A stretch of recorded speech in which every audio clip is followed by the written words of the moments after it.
Diz assim a palavra do Senhor em Colossenses 3, verso de número 13. Suportai-vos uns aos outros, perdoai-vos mutualmente, caso alguém tenha motivo de queixa contra outrem. Assim como o Senhor vos perdoou, assim também perdoai-vos. Amém? Fecha os olhos. Deus, nós estamos na Tua presença, Senhor. Teu Espírito Santo seja sobre nós nessa noite. E pelo poder do Espírito, Tu nos fales profundamente. Ó Deus, esse texto é desafiador. Que possamos levar para casa e possamos praticá-lo para a glória do Teu nome. Abençoe cada família aqui presente, cada irmão que adentrou dentro desse templo para Te adorar, para Te bendizer, para manifestar glórias ao Teu santo nome. Abençoe cada um de nós, no nome de Jesus. Amém. Irmãos, todos sabem aqui o que é xenofobia? É uma palavra que tem sido usada demais nos últimos dias. A palavra xenofobia é formada por duas palavras gregas. Xeno significa estrangeiro, fobia, medo. As duas palavras juntas seria medo daquilo que é estranho. Essa palavra tem sido usada no mundo inteiro por causa das grandes migrações. Alguns países têm entrado em crises humanitárias muito grandes. Isso tem levado multidões a saírem das suas terras e irem para outras nações. Isso tem acontecido com o mundo muçulmano, que está saindo das suas regiões e indo para a Europa. Agora está acontecendo no Brasil. Famílias e famílias têm saído da Venezuela e ido para o Brasil. Essa semana, o governo Trump decidiu colocar um exército na fronteira por causa de um grupo de imigrantes que está vindo, mais de 1.500, de uma só leva para entrarem aqui dentro e para pedirem asilo. Isso tem levado essa palavra a ser explorada cada vez mais. E isso tem gerado uma crise muito grande, não só em uma parte do mundo, mas todo mundo tem se levantado. Uns que estão se intitulando pessoas que têm muito receio de imigrantes, outros que têm sido amáveis com imigrantes. Nós aqui certamente experimentamos nessa terra os dois sentimentos.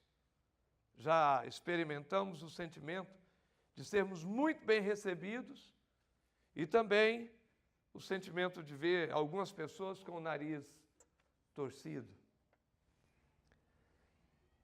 Se você está assistindo aquela série da Record, O Rico e o Lázaro, você, nesse momento, está vendo Israel sendo levado para a Babilônia. E eles têm retratado esse aspecto de xenofobia. Alguns caldeus, naquela filmagem, têm sido contrários à vinda de judeus para aquela terra, mesmo que sejam como escravos. Paulo, ele traz esse texto, e nós vamos estar falando sobre crises, ressaltando a posição da pessoa salva em Cristo, colocando-o como um cidadão celestial, cuja pátria não é em nenhum lugar da face da terra, a não ser lá nos céus. E Paulo traçou o perfil desse cidadão, mostrando 3 coisas. Logo de cara, do verso 1 em diante do capítulo 3, ele vai traçar esse perfil. E antes de mostrar sobre esse perfil, rapidinho eu vou falar sobre ele, eu quero te perguntar, você tem convicção de que você é um cidadão celestial? É alguém que está aqui nessa terra de passagem e que vai ter uma morada eterna? Se você não tem essa convicção, eu te aconselho a adquiri-la. Porque um dia, ou nós vamos ser surpreendidos pela volta de Jesus, ou teremos um encontro com Ele através da nossa morte. Não há escapatória. Essa terra é passageira. Nós somos peregrinos aqui. E todo ser humano tem um destino. Céu como pátria celestial, ou inferno. Não existe o limbo, o meio termo, como creem alguns de algumas doutrinas. O apóstolo Paulo diz em uma das suas cartas que no abrir e piscar de olhos, nós estaremos face a face com o Pai.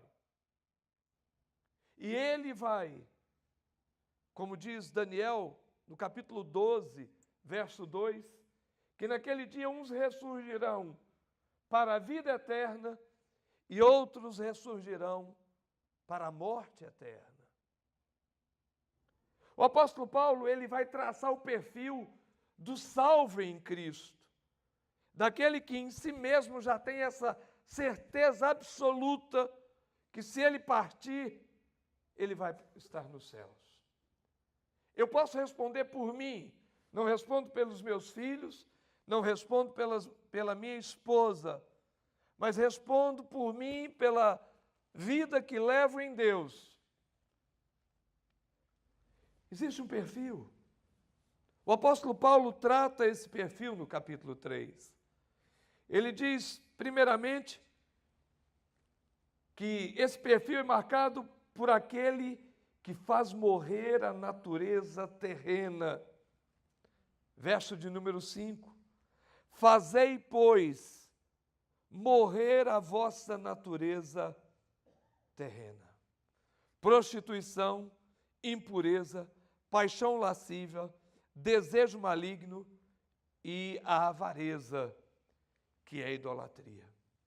Isto se refere a práticas exteriores, aquilo que está fora do meu interior, como a prostituição, a avareza, a paixão que alguém pratica, o desejo maligno, mas que são resultados daquilo que ocorre dentro do homem, dentro da pessoa. Para que essas atitudes aconteçam, elas primeiro precisam ter nascidas ou terem sido feitas dentro do indivíduo. O primeiro perfil, então, é aquele que faz morrer a natureza terrena. A segunda coisa é aquele que despoja dos impulsos interiores que criam a natureza terrena. Veja que isso é o inverso. Primeiro, eu pratico, o externo pratica a prostituição, e aquilo foi gerado no interior. A segunda questão é se despojar dos impulsos interiores que foram criados pela natureza humana, pela natureza terrena. Vejam o verso 8. Agora, porém, despojai-vos igualmente de tudo isso: ira, indignação, maldade, maledicência, linguagem obscena no vosso falar. Ou seja, aquilo que sai de dentro de mim. sai de dentro do indivíduo. A primeira coisa é fazer morrer. A segunda coisa é despojar. A terceira coisa é aquele que se reveste de todo o sentimento de nobreza que vem do eterno Deus. Verso 12 diz assim: revesti-vos, pois, como eleitos de Deus, santos e amados, de ternos afetos de misericórdia, de bondade, de humildade, de mansidão e de longanimidade. 3 expressões: fazer morrer, despojar e revestir-se. Essas 3 coisas são verbos imperativos, isso no grego, como particípio. É alguma coisa que é uma ordem dada que eu devo realizar. Eu devo fazer morrer. Mas como é um particípio, é uma ação que eu devo continuar fazendo sempre. Hoje, amanhã, depois de amanhã, todos os dias, enquanto eu estiver nessa pátria aqui, eu preciso fazer morrer esses desejos. E todos os dias eu preciso me revestir daquilo que vem de Deus. Esse é o perfil do cidadão celestial. Ele tem prazer em fazer morrer o que é carnal. Ele tem prazer em se despojar daqueles sentimentos que são gerados dentro do coração, de ira, revolta, amargura. E ele tem prazer em vestir de novo, diariamente, a roupa de Deus. Queridos, em segundo, o apóstolo Paulo diz assim, no verso 13 que nós lemos: suportai-vos uns aos outros. Quando ele fala em suportar, ele traz a ideia de que o conflito, de que a crise é possível. Se não fosse possível na vida do cristão, o apóstolo Paulo não estaria falando, suportai-vos uns aos outros. Hoje em dia, isso é uma evidência muito grande, o conflito entre as pessoas. Se você pegar os casamentos, você vai ver que parte deles acabam em divórcio.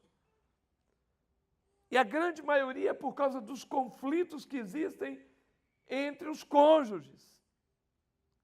E a maneira mais usada para resolver o conflito hoje em dia é a separação.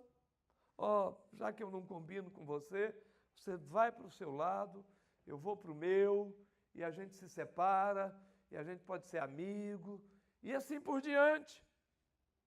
Achamos que a separação é a solução do problema. Alguém disse que a necessidade de cultivar a arte de viver em harmonia não é apenas séria, mas é urgente. Isso não acontece só nos casamentos. Acontece em todas as áreas da nossa vida. E é por isso que antes de falarmos sobre suportar, vamos falar um pouco sobre contendas, sobre conflitos. A primeira coisa, a incapacidade de resolver o conflito geralmente acontece porque não o aceitamos. Nós achamos que a negação do conflito é mais fácil. O homem prefere fugir do que lutar. É mais fácil você se isolar do conflito do que resolvê-lo. O que acontece com pessoas é isso. Eu não gosto do estrangeiro. Por que você não gosta? Porque eu não gosto. Não há como resolver interiormente esse problema? Deve existir um meio. Mas a pessoa não quer se abrir para que seja tratada nessa direção.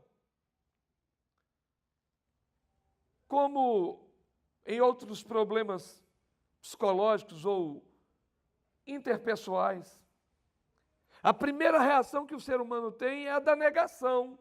Eu não tenho esse problema. Nós temos uma psicóloga aqui, sabe muito bem disso. Que quando uns são confrontados, eles dizem, não, esse não é o meu problema. O pastor Wagner está com um programa muito bom aí, e as pessoas se avaliam elas mesmas, e elas descobrem, sou eu? Esse sou eu? Queridos, será que nós temos nos preparado para o combate das crises? Ou nós temos negado que eles existem? Os inimigos mais terríveis que nós temos são aqueles que nos são mais íntimos, são os que estão dentro de nós, lutam contra nós. Por exemplo, você não vai convencer um preguiçoso de que ele é preguiçoso, porque ele não se convence a si mesmo. Você não convence um desorganizado que ele é desorganizado, porque ele a si mesmo não se convence disso. A crise está instalada ali, mas existe a negação. Nós devemos esperar conflitos, mas esses conflitos não devem suscitar em nós discussão, luta, calúnia, tratamento áspero. O fato de termos diferenças uns com os outros não é necessariamente pecaminosa ou errada. O apóstolo Paulo fala isso no verso 13. O conflito, normalmente, ele é definido quando algo que acontece sempre se levanta como um obstáculo para alguém. Isso é um conflito. Temos conflitos que não necessariamente são pecados, mas é porque nós estamos vivos e porque somos diferentes uns dos outros. Eu sou muito diferente da minha esposa. E se alguém olhar para nós, vai falar, tem conflito? Temos conflitos. E se tem algum casal aqui que ainda olha para o outro e fala, não temos nenhum conflito, meu irmão, quer a passagem para o céu hoje? Aproveita. Aproveita. Está na hora de ir. A intimidade faz as diferenças parecerem maiores e aumenta a dimensão. Quando somos íntimos, essas diferenças se tornam grandes. O mesmo é verdade dentro da igreja. Quando nós criamos vínculos, nós passamos a ver as falhas uns dos outros. E aí Paulo diz, suportai-vos uns aos outros. Eu conheço a falha de muita gente aqui, mas muita gente conhece a minha falha. Queridos, esta convivência tem sido a lixa de Deus, que tem alisado as arestas agudas da nossa vida, da nossa personalidade. Mateus 18:15 diz assim, se o teu irmão te ouvir ganhastes a teu irmão. Significa que havia problemas e se ele te ouvir, você vai ganhá-lo. Se ele não te ouvir, você vai perder. Mas as crises não são apenas lixa de Deus para nos tratar. Tem um lado ruim também. Os conflitos têm um lado ruim.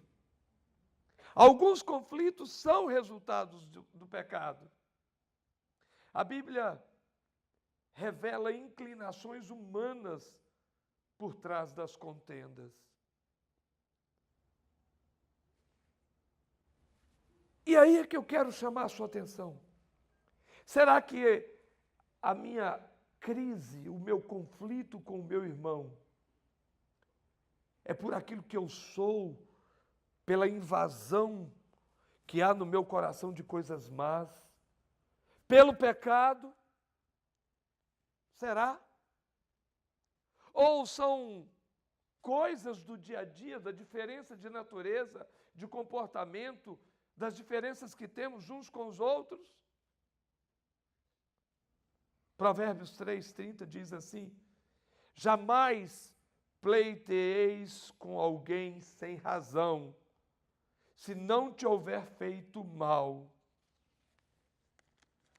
Sem causa. Alguém que olha para o outro e fala assim, parece criança pequena, se oferece quiabo, ela olha e fala, não gostei, não comi e não gostei. Alguém entra dentro da igreja, olha para a cara de alguém e fala, meu santo não bateu com o dele. Já ouviram isso? Não fui com a cara dele. Isso é sem causa. Provérbios 13:10 diz assim, da soberba só resulta a contenda, mas com os que se aconselham se acha sabedoria. Filipenses 2:3 diz, nada façais por partidarismo ou vanglória, mas por humildade, considerando cada um os outros superiores a si mesmo. 2 Coríntios 12:20 diz assim, temo, pois, que indo ter convosco, não vos encontre na forma em que vos quero, e que também vós me acheis diferente do que esperáveis, e que haja entre vós contendas, iras, invejas, porfias, detrações, intrigas, orgulho e tumulto. As contendas, os conflitos, podem ser gerados pelo pecado, podem ser gerados pelo meu orgulho, podem ser gerados pela minha inveja, pelo meu egoísmo. Por quê que eu briguei com alguém? Por que dentro da igreja um vira o rosto para o outro? Ah, o pastor escolheu ele para ser diácono, eu não. Inveja.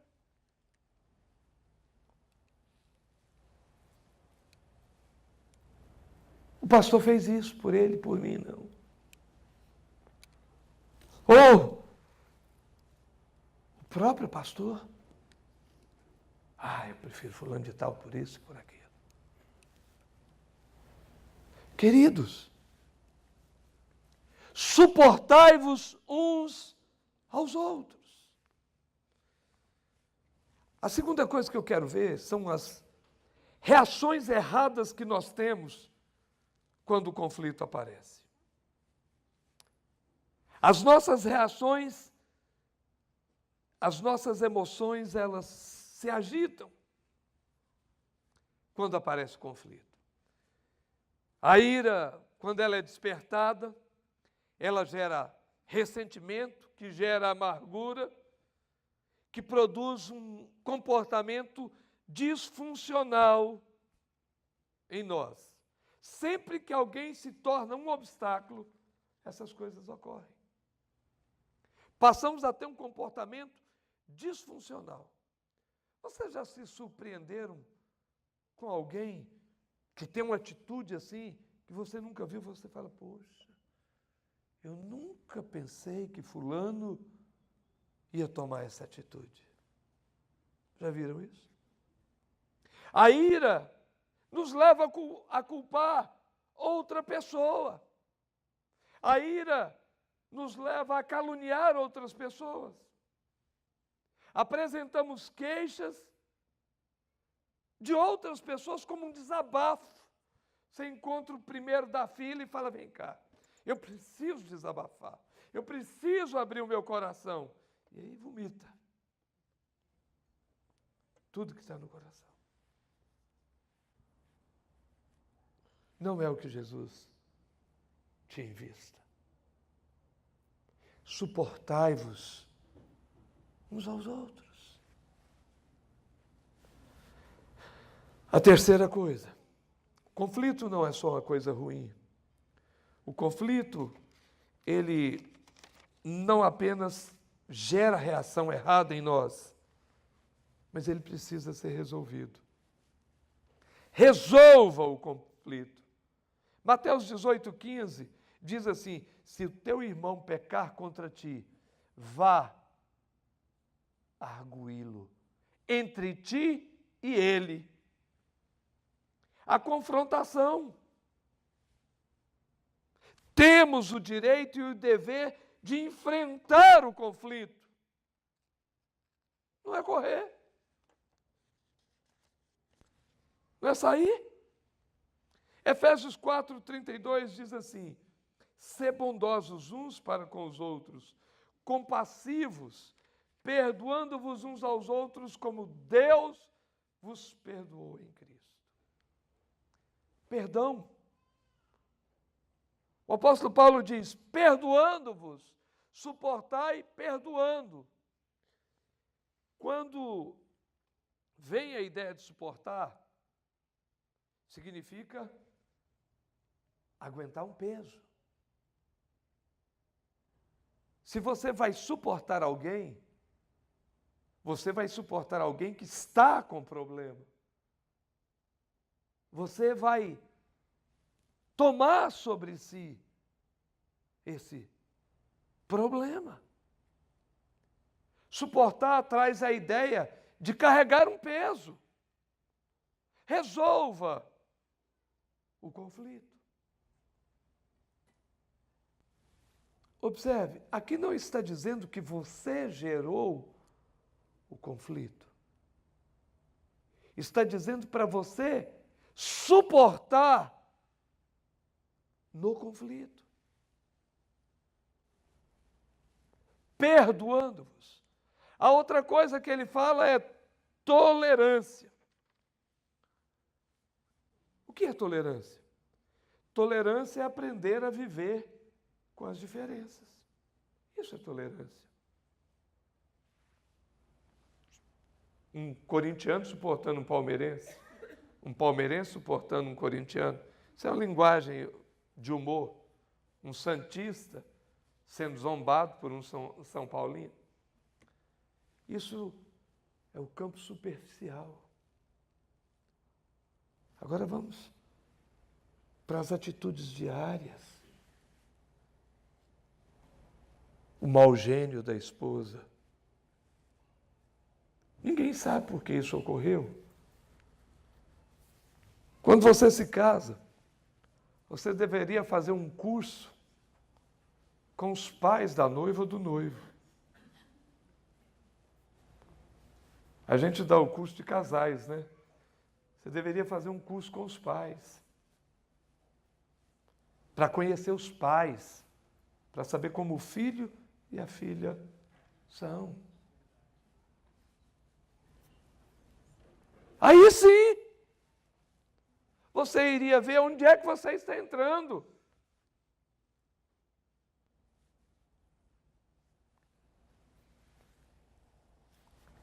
Irmãos,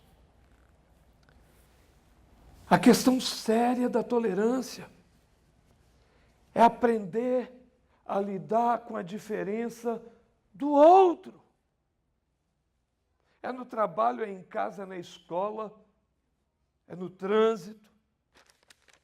Por que uns são tão nervosos no trânsito? Você pode olhar na casa dele, ele deve ser um cavalo.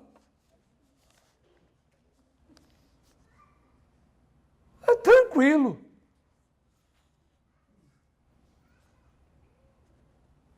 Sem medo. Dentro do campo de futebol. O que acontece num jogo de bola? Falta. Isso acontece todo dia. O cara entrou para jogar bola, vai ter o quê? Um vai passar rasteira no outro, para não deixar fazer o gol. Ou não é assim? É assim, Eleomar? Ok. E para isso tem um juiz lá, para apitar falta, bate a falta. Mas o camarada levanta tão bravo. O que é isso? E nos negócios, então?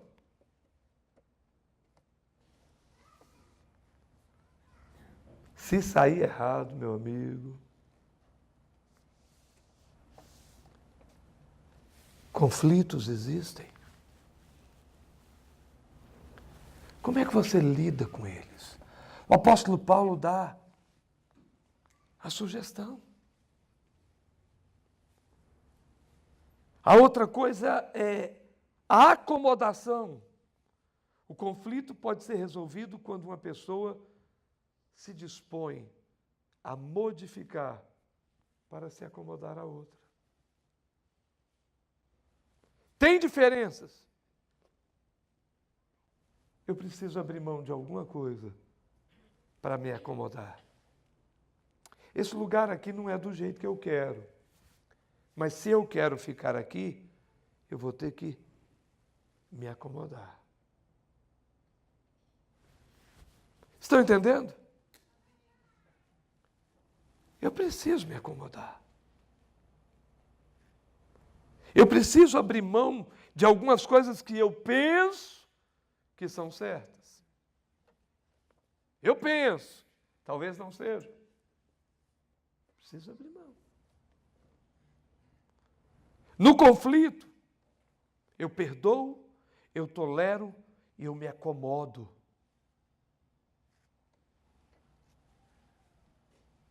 A outra coisa é ter uma só mente.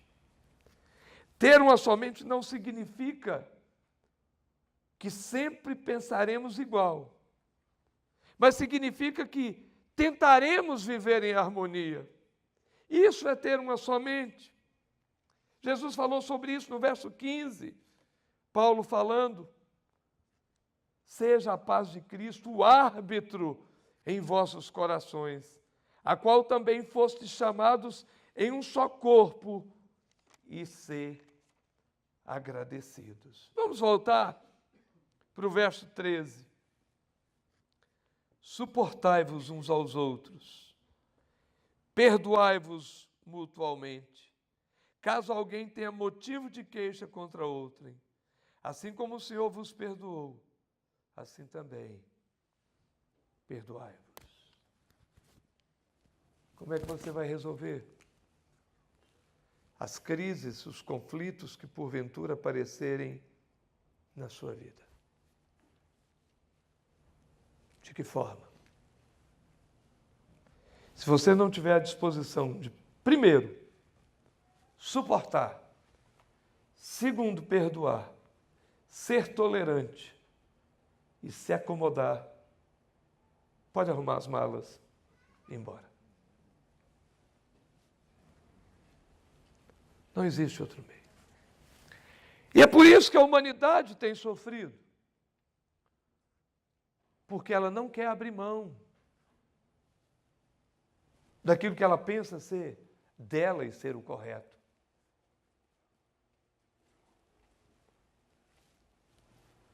Nós não estamos vivendo em uma geração capaz de suportar. A nossa geração não está preparada para isso. Cabe a nós, pais, prepararmos os nossos filhos para enfrentar a crise e os conflitos. Como é que você enfrenta o ambiente de trabalho? Começou uma nova série sobre o Lava Jato, o mecanismo, assisti o capítulo 2. E lá o cara que começou a desvendar tudo, dá um tiro na cabeça e morre.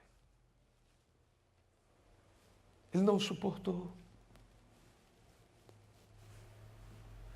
Vocês já imaginaram a pressão que vive o Sérgio Moura?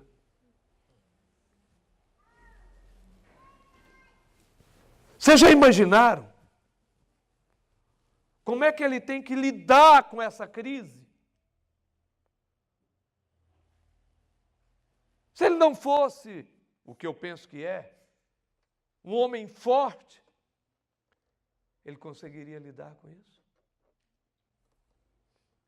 É por isso que muitos se vendem, porque é mais fácil do que enfrentar uma crise. É mais fácil agradar um grupo. Isso é uma esfera gigante, mas vem para a nossa, vem para dentro da nossa casa, para o nosso ambiente, que vivemos crises tão pequenas, comparadas às crises gigantes que o mundo está vivendo. Será que o seu mau humor, o meu mau humor, nós temos razão para vivermos tão agitados, se temos uma vida tranquila e mansa? Eu te aconselho a ler o livro de Jeremias, a entrar dentro do livro e caminhar por ele, e ver os olhos de Jeremias sendo perfurados, preso em cisternas, e ainda assim, sendo a voz de Deus no meio de uma geração perdida. Sabe qual é o único inimigo que identificamos? O ICE, a imigração. Só. Existe um inimigo maior que está dentro de nós, que rouba a nossa alegria, a nossa paz, e que nos faz andar longe de Deus. É o pecado que nos impede de termos ações altruístas, verdadeiras, cristãs. Suportai-vos uns aos outros no temor do Senhor. Que Deus nos abençoe. Fecha os olhos. Pai, em nome de Jesus, te agradecemos por esse momento que estamos vivendo aqui, pela tranquilidade que temos nas nossas casas. Os nossos problemas são tão pequenos diante da grande crise que o mundo está passando. Nos ensine com isso a sermos tolerantes com os nossos irmãos e suportá-los nos seus conflitos e nos seus problemas. No nome de Jesus é que oramos. Amém. Vamos glorificar o Senhor com um cântico.